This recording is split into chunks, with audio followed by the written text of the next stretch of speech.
నమస్తే. లబ్ధిదారుల ఎంపికకు మరింత సమయం. ఇందిరమ్మ ఇళ్ల లబ్ధిదారుల తుది జాబితాను ప్రకటించడానికి మరింత సమయం పట్టే అవకాశాలు ఉన్నాయి. ప్రస్తుతం జరుగుతున్న గ్రామ సభల్లో అర్హుల జాబితాను మాత్రమే ప్రకటిస్తున్నారు. లబ్ధిదారుల జాబితాను ప్రకటించడం లేదు. ఈ నెల 26న ప్రభుత్వం పథకాన్ని లాంఛనంగా ప్రారంభించిన తర్వాత కొంత సమయం తీసుకొని పూర్తి స్థాయి లబ్ధిదారుల జాబితా ప్రకటించాలని సర్కారు భావిస్తుంది.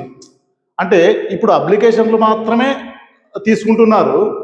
లబ్ధిదారుల జాబితా 26వ తేదీకి ప్రకటించాలని ప్రభుత్వం భావిస్తున్నట్లు తెలుస్తుంది. అంటే ఇప్పుడు వచ్చిన అప్లికేషన్లన్నీ మొత్తం ఎవరెవరు నిజమైన లబ్ధిదారులు, ఎవరెవరు పేద ప్రజలు ఉన్నారు, వాళ్ళకి మొదటి ప్రాధాన్యత ఇవ్వాలి కదా అనే ఉద్దేశంలో అంత వేగంగా కాదు కదా. ఇంకా గ్రామ సభలు నడుస్తున్నాయి. 26వ తారీఖునే ప్రభుత్వం ప్రకటించాలని తొలుత భావించినా కూడా అది ఇప్పుడు కొంచెం లేట్ అయ్యే అవకాశాలు కనపడుతున్నాయి.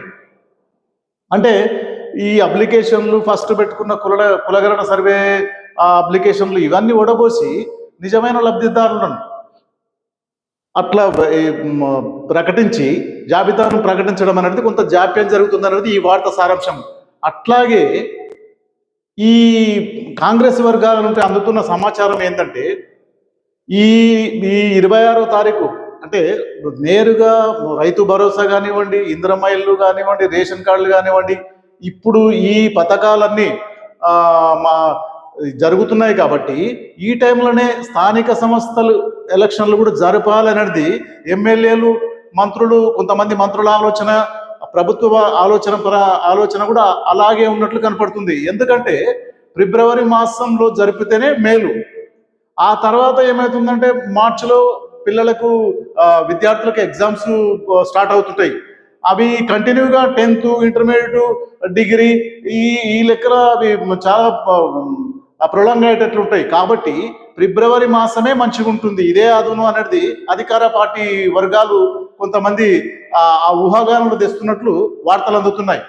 ఖచ్చితంగా ఫిబ్రవరిలోనే జరపాలి, ఇదే మంచి సమయం. ఇప్పుడే మనం 26వ తారీఖు పథకాలను లాంఛనంగా ఓపెన్ చేస్తున్నాం, ప్లస్ రైతు భరోసా కూడా వేస్తున్నాం. కాబట్టి ఇంత కొద్ది మంచి సమయం మంచిగా దొరకదు. కాబట్టి ఇలాంటి సమయంలో ఎలక్షన్లు జరిపితే మనకు కాంగ్రెస్ పార్టీకి అనుకూలంగా ఫలితాలు వచ్చేటట్లు ఉంటాయనేది కాంగ్రెస్ వర్గాల అంచనా. దానికి అనుగుణంగానే బీఆర్ఎస్ పార్టీ కానీ, బీజేపీ కానీ, తర్వాత సిపిఎం, సిపిఐ ఇలాంటి పార్టీలు కూడా సమాయత్తంగానే కనపడుతున్నాయి. వీళ్ళు ఎప్పుడు జరిపినంత కూడా మేము కూడా సిద్ధమే అనేటట్లు వారి కార్యకర్తలు కానీ వారి నియోజకవర్గాల్లో కూడా వాళ్ళు కూడా సిద్ధంగానే ఉన్నట్లు కనపడుతుంది. అంటే ప్రభుత్వం ఏ క్షణాన్నైనా ఇది ఏర్పాటు చేయొచ్చు. ఈరోజు దావోస్ ఉంటూ ముఖ్యమంత్రి రేవంత్ రెడ్డి గారు ఈ రోజే హైదరాబాద్ రానున్నారు. కాబట్టి ఈరోజు రాత్రి కానీ రేపు కానీ చర్చలు జరిపి ఏదో ఒక నిర్ణయం తీసుకుంటారని కాంగ్రెస్ వర్గాలుంటే ఒత్తిడి పెరుగుతుంది. వాళ్ళే ఈ నిర్ణయం తీసుకుంటారని ఆ వర్గాలుంటే సమాచారం అందుతుంది.